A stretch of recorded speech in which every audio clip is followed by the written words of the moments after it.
Salut à tous et bienvenue dans ce deuxième level de Déco Geek.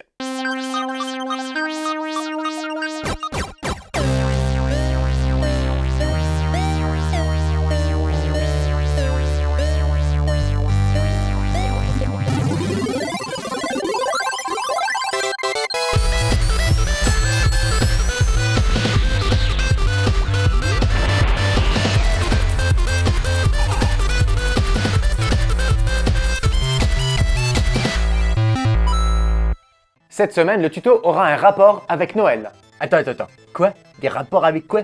Non mais là je crois que tu... Parce que moi je suis le genre de mec qui a pas aimé les rapports intimes avec les autres gars, tu vois ce que je veux dire? Non, c'est la période des fêtes. C'est le tuto qui aura un rapport avec Noël. Ah ouais, ok, ouais. Non mais parce que j'ai un pote qui s'appelle Noël aussi, alors j'ai eu un peu les fouettes, tu vois ce que je veux dire?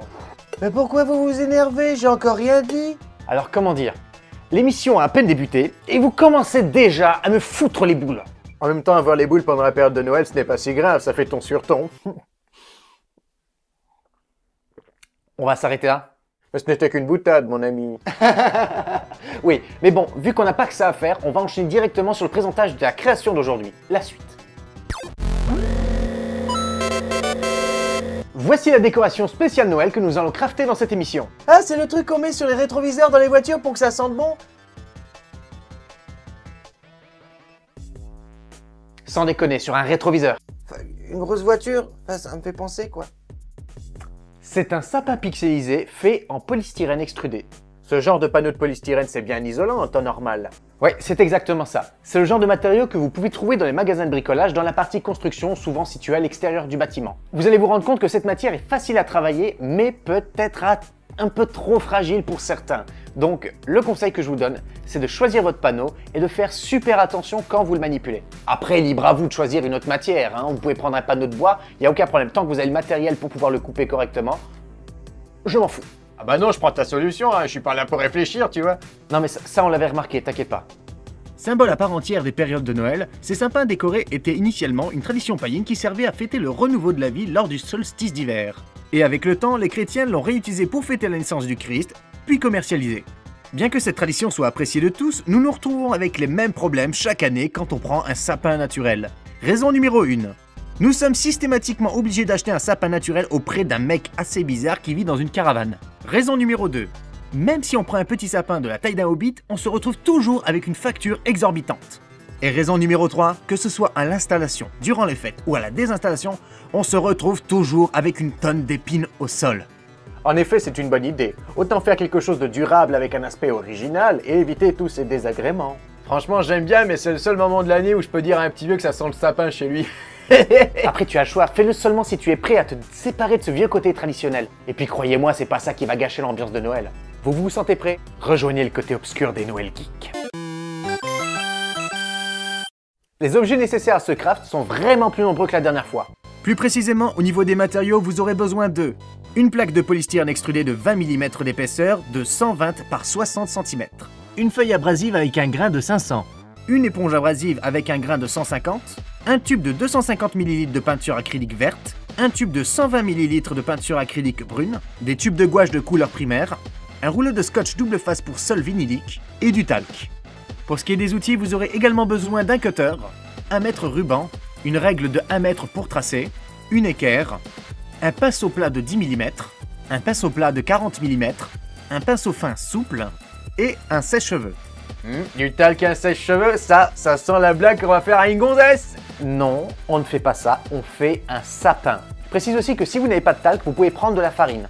Commencez tout d'abord par prendre votre panneau de polystyrène extrudé et choisissez la surface la plus propre. Ce côté sera la face avant de notre sapin. Coupez soigneusement un côté du panneau de polystyrène qui mesure 60 cm pour obtenir un champ propre qui servira de référence. Pour ce faire, placez votre règle bien parallèle par rapport au bord, puis faites plusieurs passages progressifs avec votre lame de cutter en essayant d'être bien perpendiculaire par rapport à la surface. Ensuite, coupez dans ce panneau un rectangle de 60 par 84 cm en procédant de la manière suivante. Tracez un trait à 84 cm sur les longueurs en partant du champ de référence, reliez les deux points avec votre règle, puis coupez-le avec votre cutter. Désormais, nous avons deux panneaux, un de 60 par 84 cm et un autre de 60 par 36 cm. Tracez sur ces deux panneaux un quadrillage avec des cases de 42 par 42 mm sur la face avant pour le 60 par 84 cm et sur les deux faces pour le 60 par 36 cm. Par contre, j'ai une petite question. Oui, je t'écoute. Pourquoi 42 tout pile? Parce que c'est incontestablement la mesure exacte. Mais pour être franc avec toi, je pense que tu n'as pas vraiment saisi la débilité de ta question. Le tracé étant terminé, vous pouvez désormais délimiter toutes les pièces du sapin en respectant le plan que vous pouvez trouver sur le site de l'émission. Au niveau des pièces, il nous faudra exactement le sapin complet, les boules où vous diviserez encore les pixels par 4 et le pied démontable du sapin. Mais dans ce cas-là, c'est bien plus compliqué que couper sur une simple ligne droite. Effectivement, ici, on va se retrouver dans des angles fermés. Mais ne vous inquiétez pas, la technique reste relativement simple. Tout d'abord, partez à 2 mm de l'angle avec la pointe de votre cutter, puis faites-la glisser le long du trait. Faites plusieurs passages avec le cutter, jusqu'au moment où le polystyrène sera complètement traversé. Enfin, finalisez la coupe en faisant glisser la lame dans l'angle pour libérer le morceau que vous voulez complètement retirer. Lorsque tout a été débité, mélangez du talc avec de la peinture verte jusqu'à obtenir une pâte un peu collante pour boucher les petites rayures et les trous indésirables. Grâce au sèche-cheveux, accélérez le processus de séchage en restant plus ou moins 1 minute au-dessus de la pâte. Lorsque la pâte a fini de sécher, poncez le léger surplus de pâte avec l'éponge abrasive de 150. Si on a une grosse patate comme ça dans le panneau, on fait comment? Ben, là maintenant, ça va être difficile. Parce que quand je vous précise de faire super attention quand vous manipulez, quand vous coupez le polystyrène, ce n'est pas pour rien, c'est pour éviter ce genre de désagréments. Poncez doucement les pièces avec la cale de 150 pour donner un aspect régulier et pour préparer les surfaces à la mise en peinture. Faites très attention, le polystyrène se marque très facilement. Maintenant, appliquez la peinture sur l'ensemble des pièces en utilisant le pinceau plat de 40 pour les grandes surfaces, le pinceau plat de 10 mm pour les champs, et le pinceau fin pour faire les détails et mettre en peinture les boules pixelisées avec la gouache. L'idéal est d'appliquer un minimum de 2 couches sur toutes les pièces avec un léger ponçage entre les 2 couches avec le papier abrasif de 500 et en faisant en sorte de peindre une pièce d'un côté pendant que les autres sèchent suffisamment de l'autre. Il n'y a pas de problème si j'utilise le sèche-cheveux pour accélérer le processus de séchage de la peinture. Tu peux également l'utiliser pour ça. Par contre, là, il faut vraiment pas trop chauffer. Parce que si tu chauffes trop cette peinture-là, elle va faire des cloques et ça va être dégueulasse. Il faut simplement le rendre sec au toucher, mais pas à cœur. Vous avez dit que la peinture a un cœur? Sec au milieu. Ah d'accord. Dès que toute la peinture a fini de sécher, nettoyez les derrière des boules pixelisées et collez-y des carrés de scotch double face pour sol vinylique. Coupez les surplus de scotch et retirez les films de protection dans le but de les appliquer sur le sapin en respectant bien sûr le quadrillage de base. Il ne vous reste plus qu'à enfoncer le pied détaché dans le pied du sapin en respectant l'entaille préalablement découpée. Désormais, votre sapin est prêt à être installé où vous voulez. Désormais, vos Noëls auront un aspect plus geek qu'auparavant. Comme je vous l'ai précisé au départ, vous n'êtes pas obligé de faire avec un panneau de polystyrène, comme par exemple un panneau en médium que vous devrez couper avec une scie sauteuse, ou sinon vous prenez un carton plume pour faire un plus petit sapin que vous poserez sur votre bureau. Après bien entendu, vous adaptez les mesures en fonction de ce que vous voulez exactement. Je fais un rapide calcul pour savoir combien peut coûter ce sapin et au final, ça coûte 15 €, ce qui est tout à fait correct.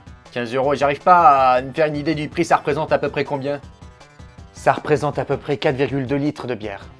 Consommation quotidienne, c'est pas cher. Franchement, c'est bien sympa. Je dirais même bien sapin. Bien sapin. Sympa. Sympa. Je vais me déconnecter. Allez rigoler un petit peu les gars, ça m'a pris 4 heures pour trouver ce jeu de mots là. J'ai raté mon rendez-vous chez Ophtalmo à cause de ça.